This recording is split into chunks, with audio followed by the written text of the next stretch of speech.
Hello friends, ഇന്ന് നമ്മൾ വന്നിരിക്കുന്നത് പുതിയൊരു റെസിപ്പി ആയിട്ടാണ്. എന്താണെന്ന് വെച്ചാൽ റാഗി ഹലുവ, മിൽക്ക് റാഗി ഹലുവയാണ് ഇന്ന് നമ്മൾ ഉണ്ടാക്കാൻ പോകുന്നത്. ഇത് ഭയങ്കര ഹെൽത്തി ആയിട്ടുള്ള ഒരു ഹലുവയാണ് കുട്ടികൾക്കൊക്കെ. അതിനാവശ്യമായിട്ട് ആദ്യമേ ഒരു പാൻ വെച്ച് അതിലേക്ക് നോർമൽ വാട്ടർ ഒഴിച്ച് കൊടുക്കുക. നോർമൽ വാട്ടർ ഒഴിച്ചതിന് ശേഷം അതിലേക്ക് ഞാനിപ്പോൾ യൂസ് ചെയ്യുന്നത് റാഗി പൗഡറാണ് കേട്ടോ. ഇത് നമുക്ക് സ്വന്തമായിട്ട് വീട്ടിൽ അരച്ചും തയ്യാറാക്കാവുന്നതാണ്. ഇപ്പം ഞാൻ റെഡിമെയ്ഡ് റാഗി പൗഡറാണ് യൂസ് ചെയ്യുന്നത്. അത് നമ്മുടെ ആവശ്യത്തിന് ആ വാട്ടറിലേക്ക് ഇട്ട് കൊടുക്കുക. ആ പാനിൽ വാട്ടർ ഒഴിച്ച് നമ്മൾ ഗ്യാസ് ഓണാക്കരുത്. അതിന് മുന്നേ തന്നെ നമ്മൾ വാട്ടറിലേക്ക് റാഗി ആഡ് ചെയ്യാം. എന്നിട്ട് നന്നായിട്ട് മിക്സ് ചെയ്ത് കൊടുക്കണം. റാഗി എന്ന് പറയുമ്പോൾ പെട്ടെന്ന് അത് നമുക്ക് അടിയിൽ പിടിക്കും. അതുകൊണ്ട് വളരെ ശ്രദ്ധിച്ച് നമ്മൾ കൈകാര്യം ചെയ്യണം. അപ്പോൾ അത് നമ്മൾ സ്റ്റൗ ഓൺ ആക്കുന്നതിന് മുന്നേ തന്നെ നമ്മൾ അത് നന്നായിട്ട് വാട്ടറുമായിട്ട് യോജിപ്പിച്ച് നല്ലൊരു ക്രീമി പോലെ ആക്കി എടുക്കണം. അല്ലെങ്കിൽ പെട്ടെന്ന് അത് അടി പിടിക്കാൻ സാധ്യതയുണ്ട്. അപ്പോൾ നല്ല നോൺ സ്റ്റിക്ക് പാൻ ആണെങ്കിൽ അത്രയും നല്ലത്.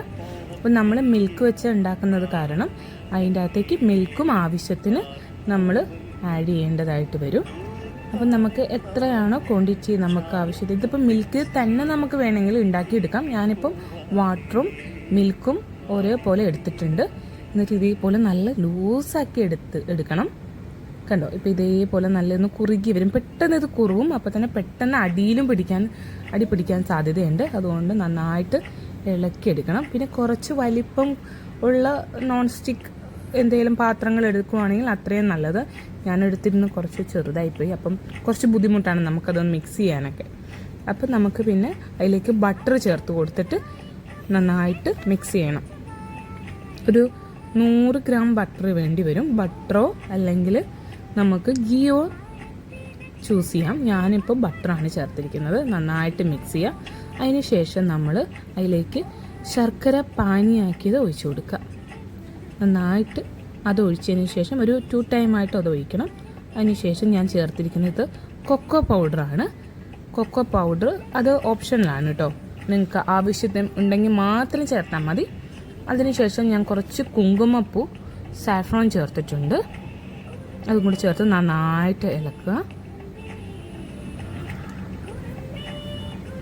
കുറച്ച് സിസമി സീഡും കൂടി ചേർത്തിട്ട് നന്നായിട്ട്, ഇനി കുറച്ച് ഡ്രൈ ഫ്രൂട്ട്സും കൂടെ ചേർത്ത് നമ്മുടെ വീട്ടിലുള്ള എന്താണോ അതെല്ലാം നമുക്ക് ചേർക്കാവുന്നതാണ്. ഇപ്പം ഞാൻ കുറച്ച് ചെറിയും ഫ്രൂട്ടിയും കുറച്ച് പിസ്തയും മാത്രമേ ചേർത്തിട്ടുള്ളൂ. അതിനുശേഷം നമുക്ക് കുറച്ച് ഓട്സ് വറുത്ത് പൊടിച്ചത് ചേർക്കാം.